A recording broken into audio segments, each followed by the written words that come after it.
Rajesh law centre में आप लोगों का स्वागत है। आज हम लोग एक बहुत महत्वपूर्ण बिंदु पर चर्चा करेंगे। वो चर्चा ये है कि अगर किसी मोटर यान से, मोटर यान का तात्पर्य है कि वो चाहे 4 व्हीलर गाड़ी हो, चाहे वो 2 व्हीलर गाड़ी हो, चाहे वो उससे भी बड़ी कोई गाड़ी हो, ठीक है, बस है, ट्रक है, ट्राला है, ठीक है, ये डंपर है, कोई भी गाड़ी हो इस तरह की, इसमें ट्रेन नहीं आएगा। अगर इससे किसी भी व्यक्ति की संपत्ति नुकसान हो जाती है, कैसे? उसके पलटने से या स्टीयरिंग वगैरह फेल हो जाने से वो मकान में घुस के चली गई, घर में चला गया, खेत में चला गया, दुकान पे पलट गई, इससे नुकसान हो गया। जीव जंतु बंधे हुए थे वो कुचल कर मर गए, दब गए उसी के नीचे, कोई व्यक्ति दब के मर गया, इन सभी कंडीशनों, तो वही मैंने यहाँ लिखा है मोटर यान अधिनियम 1988, इसी एक्ट के तहत हमें उपचार मिलता है। बहुत महत्वपूर्ण ये वीडियो होगा आपके लिए, खास तौर से जिनकी संपत्तियां इस तरह से नुकसान होती हैं और कानून के अभाव में, जानकारी के अभाव में 2-4 10,000 20,000 दे करके उनसे जो है मामले को रफा दफा करा दिया जाता है, जबकि ऐसा है नहीं, कानून में ऐसा नहीं है। उनको बहुत बड़े पैमाने पे नुकसान की भरपाई के जो है प्रावधान किए गए हैं, उसी को मैंने यहाँ स्टेप बाय स्टेप समझाने की कोशिश की है। चाहे मकान नुकसान हो गया हो गाड़ी के पलटने से, या गाड़ी के स्टीयरिंग फेल होने से, गाड़ी नहीं भी पलटी है, सीधे सीधे लड़ गई है, ठीक है, गाड़ी बैक की जा रही थी उससे लड़ गई है, यानी कुल मिला करके अगर मोटरयान से गाड़ी चाहे बैक किया जा रहा हो, गाड़ी चाहे बिना पलटे स्टीयरिंग फेल हो गया हो, चाहे गाड़ी पलट गई हो, अगर कोई मकान को नुकसान होता है, मकान में रखे हुए सामान को नुकसान होता है, या उसमें रह रहे किसी व्यक्ति को नुकसान होता है, या कोई दुकान टूट जाती है, कोई फसल बर्बाद हो जाती है। अक्सर खेतों में गाड़ियां पलट जाती हैं, सड़क के किनारे खेत है, फसल बढ़िया फसल लगी हुई है, पलट गई, उसमें नुकसान हो गया किसान का, ठीक है। जानवर जीव जंतु कोई भी दब के मर जाता है उसमें, या घायल हो जाता है, या इसी तरह से कोई भी नुकसान हो गया है, बस किससे? वो मोटर गाड़ी से हुआ है। अब देखिए कभी कभी क्या होता है कि कोई मोटर गाड़ी किसी दूसरे पेड़ वगैरह से टकरा गई, वो पेड़ टूट के गिर गया जिससे नुकसान हो गया, तो वो भी माना जाएगा कि उस मोटर यान से ही नुकसान हुआ। ऐसी स्थिति में कितना पैसा मिलता है, जो पीड़ित है जिसका ये नुकसान हुआ है उसे कितना राशि दिलाई जाती है, उसी पे बिंदुवार चर्चा करेंगे। तो ये नुकसान क्या हुआ है ये तो मैंने आपको समझा दिया।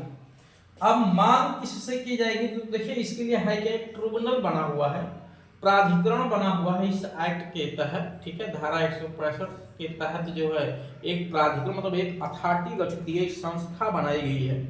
वहां पे एक व्यक्ति को बैठाया जाता है कम से कम, जिसकी जिम्मेदारी होती है कि दोनों पक्षकारों को सुनने के पश्चात जो भी उस व्यक्ति की नुकसानी हुई है उसकी भरपाई कराई जाए। तो मांग यदि वो कितनी राशि, मांग किससे की जाएगी, मांग कहाँ हमें करना है? तो देखिए इस मांग के लिए दो प्रोविजन, इस मांग के लिए दो प्रोविजन है।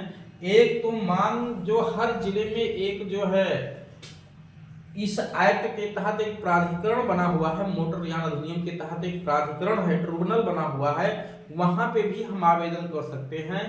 तथा दूसरा एक तरीका और है मांगने का कि जो मोटर यान का स्वामी है या जो बीमा करता जो बीमा कंपनी जो इंश्योरेंस कराए तो बीमा कंपनी होगी, तो बीमा कंपनी की भी जिम्मेदारी होती है देने की, या मोटर यान का जो स्वामी है उसकी भी जिम्मेदारी होती है देने की। लेकिन वो जो राशि देगा, वो जो राशि होगा, अगर व्यक्ति की मृत्यु हो गई है तो 5 लाख रुपए तक देने का प्रावधान है, चाहे बीमा कंपनी दे चाहे वो व्यक्ति दे दे। या अगर कोई क्षति हुई है जिसमें शारीरिक क्षति या सांपत्तिक क्षति भी शामिल है तो 2.5 लाख रुपया देने का प्रावधान है। बट जरा आप सोचिए, आपका तो बहुत ज्यादा लॉस हो गया, 10-20 लाख रुपए का लॉस हो गया, तो उस 2.5 लाख रुपए से तो भरपाई हो नहीं पाएगा।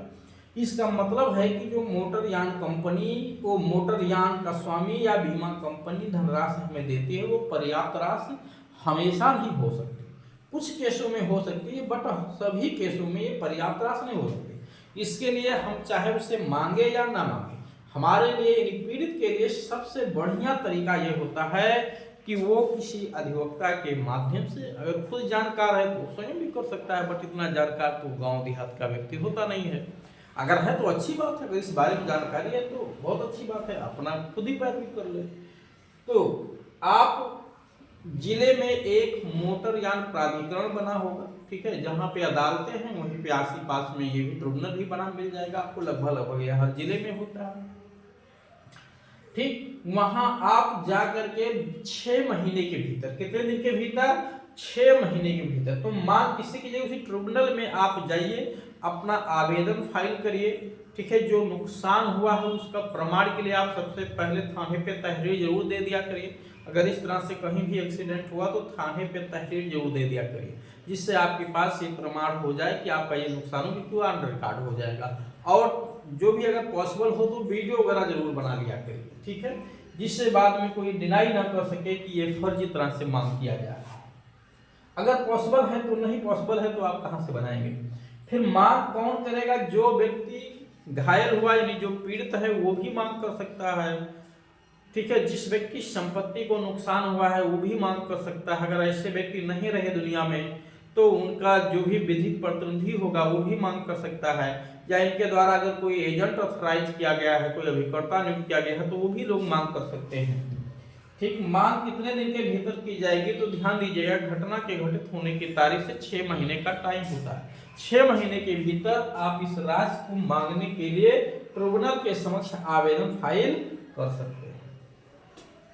अब प्रश्न यह है कि ट्रिब्यूनल हमें कितनी राशि दिलाएगी, तो ध्यान दीजिएगा, जब हम ट्रिब्यूनल के पास जाते हैं वहां पे, तो ट्रिब्यूनल अगर उसमें पॉसिबल है तो अगली पार्टी को भी, कभी कभी क्या होता है कि मार के गाड़ी टक्कर लगी या वो फरार हो गया, गाड़ी लेकर फरार हो गया, पता ही नहीं चल पाया, ठीक है, या जो गाड़ी थी उसको जला दिया गया, नंबर वगैरह उसमें था नहीं, गाड़ी जल गई, पता ही नहीं चल पा रहा है किसकी गाड़ी है।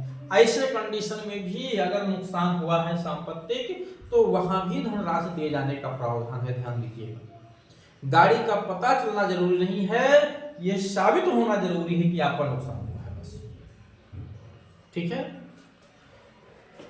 तो ऐसी स्थिति में अब कितनी राशि मिलेगी, तो जब हम ट्रिब्यूनल के पास जाते हैं तो ट्रिब्यूनल वास्तविक नुकसानी का आकलन करता है कि इस व्यक्ति का वास्तविक नुकसानी कितना हुआ है, ठीक है, और अगले व्यक्ति की भी स्थिति को ध्यान में रखते हुए राशि दिशाई जाती है। मान के चलिए लगभग जितना आपका वास्तविक नुकसानी हुई है वो सारी राशि आपको दिला दी जाती है। 1 लाख, 10 लाख, 20, 50 लाख, करोड़ों भी हो सकता है।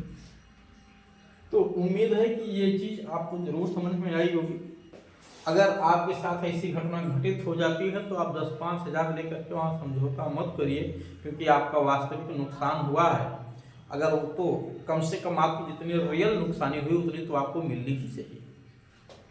उसके लिए अगर कंपनी, बिना बीमा कंपनी या वो व्यक्ति आपको राशि दे रहा है तो ठीक है, आप वो राशि ले लीजिए, 5 लाख या 2.5 लाख, मृत्यु के समय 5 लाख क्षति हुई है तो 2.5 लाख रुपया का प्रावधान है। लेकिन आप प्राधिकरण के समक्ष जरूर जाइए और वहां से मांग करिए। कोई बात नहीं समझ में आती है तो आप इस दिए गए नंबर पर संपर्क करके अपनी सुविधा अनुसार जानकारी ले सकते हैं। हाँ, उसकी जो रिजनेबल फीस है वो आपको जमा करनी पड़ेगी। तो ऐसी स्थिति में अगर आप ट्रिब्यूनल के पास जाओगे और आपको बीमा कंपनी ने या उस व्यक्ति ने जो मोटरयान का स्वामी पहले राशि दे दिया है कुछ, तो वो राशि उसमें एडजस्ट हो जाएगा, ये ध्यान रखिए। ऐसा नहीं कि आप इस हाथ में भी लड्डू ले लें, इस हाथ में भी लड्डू ले लें, एक ही बाटा मिलेगा। तो ये प्रावधान आपका किया गया है, आवेदन 166 MB एक्ट में फाइल होगा। कितने समय के भीतर, विदिन 6 मंथ के भीतर ये आवेदन